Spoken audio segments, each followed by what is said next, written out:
जी नाज़रीन, हिन वक़्तु मां मेरशा वटि मौजूदु आहियां, जिते सिंध आर्ट कैटल शो पारां प्रोग्राम मुनक़िद कयो आहे, जंहिंजो अॼु आख़िरी ॾींहुं आहे। प्रोग्राम जो मक़सदु घोड़ा ड्रोड़ हुई, जंहिंजो महिमान ख़ासि ज़ुल्फ़कार शाह हो। हिते वधीक मौजूदु माण्हुनि सां ॻाल्हि ॿोल कंदासीं त उन्हनि जो छा चवणु आहे। साईं ॾिसो, अर्ज़ु इहा आहे त अॼु तव्हां ॾिसो था त हिन मेले में हज़ारे माण्हू हिते आहिनि। इन जो सबूत इहो आहे त जॾहिं अहिड़ा मेला थींदा, माण्हू ईंदा, त आउं सम्झां थो त इहे सभु शयूं ख़तमु थींदियूं।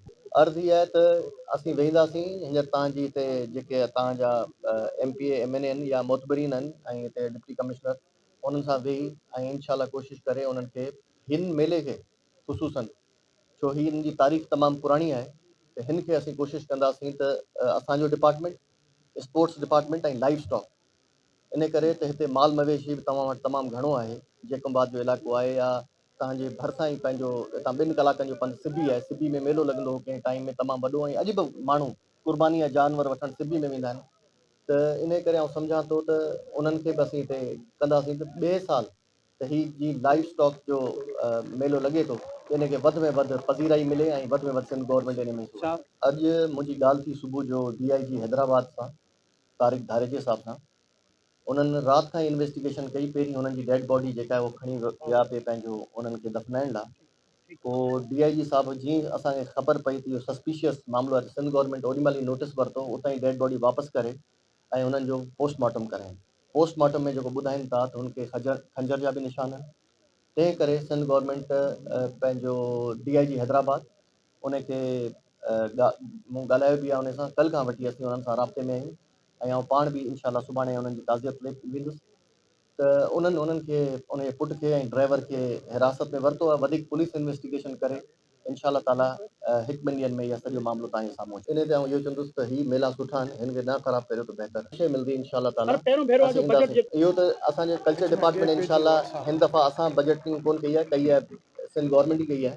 ऐं सम्झां थो त हिननि खे इनशाला ताला असीं कोशिशि कंदासीं, जेके बि तव्हांजा दोस्त रहिजी विया आहिनि उन्हनि जो असीं पाण ख़ासि ख़्यालु करे सभिनि खे इनशाला तव्हांखे जेका बि शइ पहिरीं तव्हां पोइ असीं कोन हटी रहिया आहियूं। ऐं चवां थो हिकिड़ो सॉफ्ट इमेज आहे हिन इलाइक़े जो, हिकिड़ो सॉफ्ट इमेज आहे ऐं ही माण्हुनि खे हिकिड़ो तफ़री जो आहे। ऐं हिते वेही कंट्रोवर्शियल ॻाल्हियूं करे वञा त ही मेलो अर्ज़ु इहा, असीं हिकिड़ो सॉफ्ट इमेज ॾेखारणु चाहियूं था सिंध जो।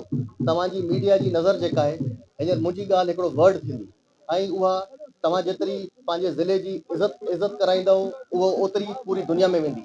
आउं सम्झां थो इनशाला ताला तव्हां सभिनि ताईं अञा मूंखे अहिड़ी का ख़बर कोन्हे, छो त आउं पंहिंजो हींअर मेले में हुउसि ऐं बिल्कुलु पीपल्स पार्टी इन्हनि कैनालनि जे बिल्कुलु ख़िलाफ़ु आहे। असांजे चेयरमैन बिलावल भुट्टो ज़रदारी साहब इहो बयानु ॾिनो आहे ऐं सिंध पंहिंजे माण्हुनि सां गॾु आहे ऐं इनशाला गॾु बि कंहिंखे ॾींदासीं, ॿियो कंहिंखे ॾींदासीं। तकरीब तमामु बहितरीनु हुई माशाल्लाह। सभिनी अल्हम्दुलिल्लाह हर शइ ख़ुशी सां सही सां गुज़रिजी वई। माण्हुनि शिरकत कई, वॾे नंबरनि में शिरकत कयनि।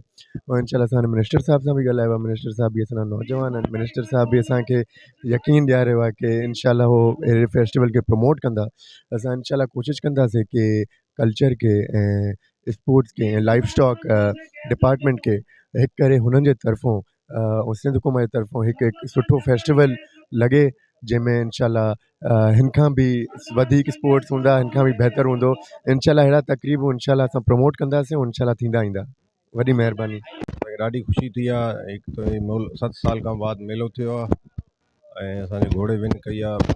असांखे ॾाढी ख़ुशी थी आहे। अहिड़ा इवेंट थियणु खपनि, हर साल थियणु खपे। हाणे 7 साल जो गैप आयो आहे, माण्हू थोरा घटि आया आहिनि इन जे लाइ, जो माण्हू ख़बर बि न हुई त थींदो अलाए न। हीअ महिल हर साल जॾहिं थींदो हुयो त तमामु माण्हू घणा ईंदा हुया ऐं हर साल इनशाला हाणे गवर्नमेंट जो जेको ॾिसूं था, चवनि था त हर साल कराईंदासीं। अलाह हिन खे तौफ़ीक़ ॾे, महिरबानी। जी नाज़रीन, हिते मौजूदु माण्हू तव्हां ॻाल्हियूं ॿुधो त जंहिंजो चवणो हो त सिंध सरकार पारां इहे हर साल शो मुनक़िद कया वञनि त जीअं माण्हुनि में शोर पैदा। कैमरा टीम सां गॾु सलीम मुस्लिम, जेकम न्यूज़, जैकमाबाद।